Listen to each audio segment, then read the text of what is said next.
In 1916, the first feature-length version of Snow White was produced. And while the film was both a critical and financial success, it probably would have been forgotten over time and been little more than a footnote in movie history. But here we are over 100 years later talking about it. So why? Well, it wasn't a technological marvel and it didn't do anything revolutionary. It's important not because of anything it did, but more so for who saw it. Walt Disney saw this movie when he was 15, and it had a lasting impact on him that can be seen even in his own animated version of Snow White that he created 21 years later. The story of this film begins in 1912 when the famous Players Company produced a theatrical play of the Grimm's fairy tale. It was well received both critically and by the public, and starred Marguerite Clark and ran from 1912 to 1914. At the time, film was still in its infancy, and few actors were interested in pursuing film careers as it wasn't really seen as a viable medium. Most films were short silent films and not considered very artistic, so the accomplished actors tended to stick with the stage. That began to change around 1914, though, as technology had improved and films started to be produced as full-length movies. They were still silent, sound wouldn't appear for almost 15 years, and they were still in black and white, as color wouldn't appear for almost 20 more years. But the option of bringing a full-length presentation to the masses was becoming more realistic. Marguerite Clark made the jump into film in 1914 and was immediately successful. She had been acting on stage since 1900 and by this point was a seasoned veteran. By 1916, Famous Players had merged with the Lasky Famous Plays Company to become the Famous Players Lasky Company. They decided to bring their stage version of Snow White to film and brought Marguerite Clark back to reprise her role. By this point, she was 33 years old. She was actually 11 years older than Dorothy Cumming, who played the evil queen. But Clark maintained a youthful appearance, and coupled with her demure size at 4'10", it allowed her to play parts of younger girls even into her late 30s. The movie itself is definitely a product of its time, and watching it today, it's obvious that the art of movie making was in its infancy. The film is shot at 18 frames per second compared to 24 today, which lends to a choppy look to the motion. The camera only moves once during the entire film, and things like panning and zooming and multiple camera angles are missing. It was shot very much like movies of the day. They placed a camera in front of the action and filmed. It's very much like sitting in the audience watching a stage play. The film was actually lost until 1993 when a copy was found in a Dutch archive, so we're actually lucky to have it at all. Technical aspects aside, it's hard to watch this movie and not compare it to the 1937 Disney film that it influenced. And indeed, there are a great many details in this film that you can tell Walt Disney was influenced by. First, let's look at what this film did right. Some of the characters are actually more developed in this film than they were in the Disney film. For example, the prince actually has a name in this version, Prince Florimond. He and Snow White actually have a fair amount of screen time together, or at least as much as you can have in a 63-minute long movie. The huntsman gets a lot more screen time as well and is a lot more fleshed out than he is in the Disney version. In this version, we meet his children. We even get to see the queen threaten his children if he doesn't bring her Snow White's heart. And after delivering the heart of a pig to her, we see him thrown in prison with his children. The character development gave him a deeper arc, and in my opinion, he was far more interesting in this version. In the Disney version, both he and the prince were more like props. They were just there to advance the story to the next scene. Now, one area that Disney was definitely influenced by was the use of the animals. Now, they're not as prevalent as they are in his version. They're not cleaning the house or anything like that, but they do help Snow White along the way. And they even help the huntsman escape from prison and let the dwarfs know that Snow White is in trouble at the end. One of the things I really liked about this version too was I enjoyed the scenes that show Snow White's life in the castle. The opening scene, which is also the only time the camera moves, the camera pans down to Snow White, who's on the kitchen floor scrubbing out this giant stew pot that's nearly large enough for her to fit in. We also see her sent to the huntsman's house to gather food for the night's feast, and the poor girl is walking along the countryside with tattered, dirty clothes and not even any shoes. Now, the queen was a mixed bag for me.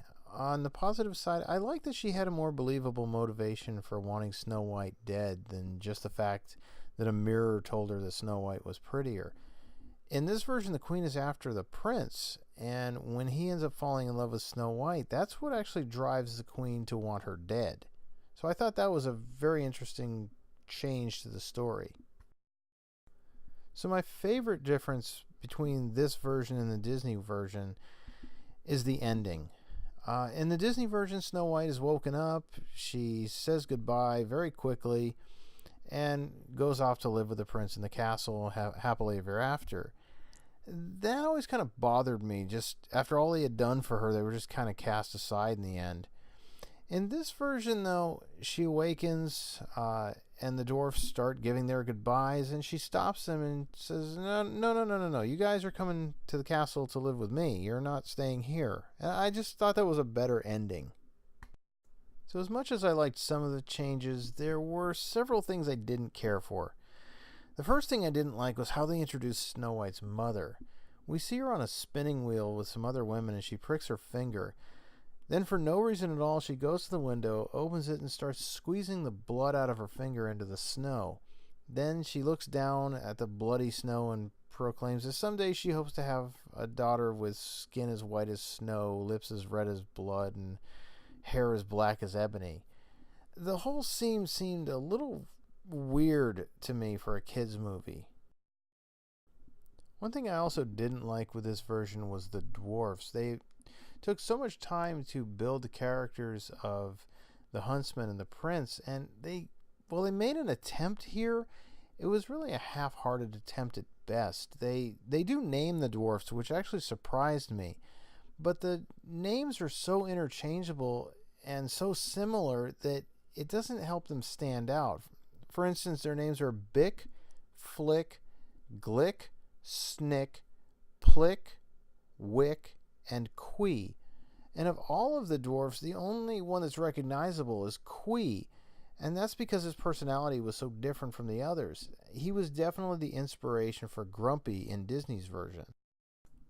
So I had mentioned earlier that the queen was a mixed bag for me, and specifically what I didn't like about this version was the queen actually works with a witch to cast spells. So you actually have two bad guys, and it's actually the witch who wants Snow White's heart, not the queen. So having two characters really kind of took away from the queen for me, and actually at times I was wondering who the real bad guy was. Now, the last thing that really bugged me about this was that there were two attempts on Snow White's life in this film. The first time, Snow White is tricked into using a poison hairbrush by some random stranger that comes to her door.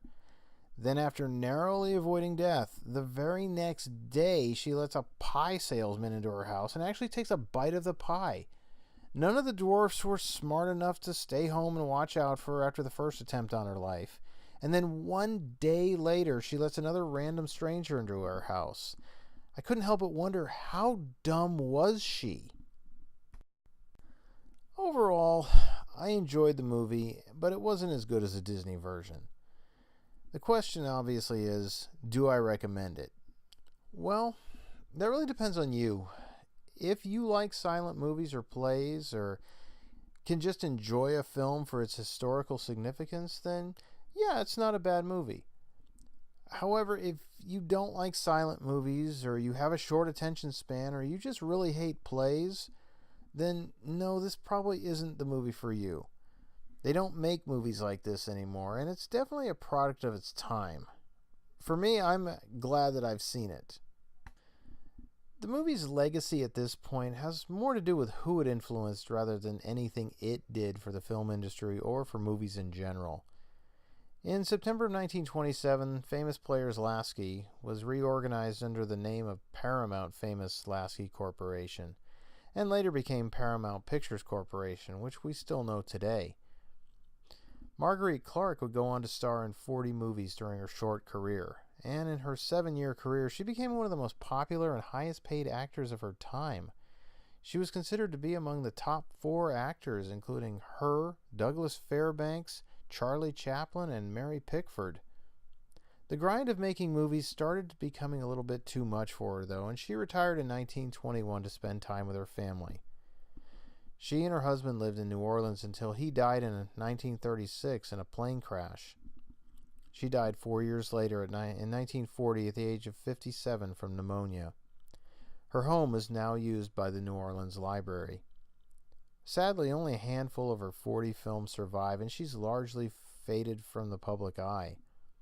She was awarded a star on the Hollywood Walk of Fame for her contributions to the early days of cinema. So if you're curious and would like to see this movie, it's easily available. You can actually get a physical copy of it on DVD for under $4 from Amazon, or you can watch it for free on YouTube. I would definitely recommend watching it if you're interested in seeing what influenced Walt Disney when he was a young man. So if you've seen this film, feel free to comment below and let me know your opinion on it. And if you have any other movies you'd like me to take a look at, feel free to leave those in the comments as well. Until next time, take care.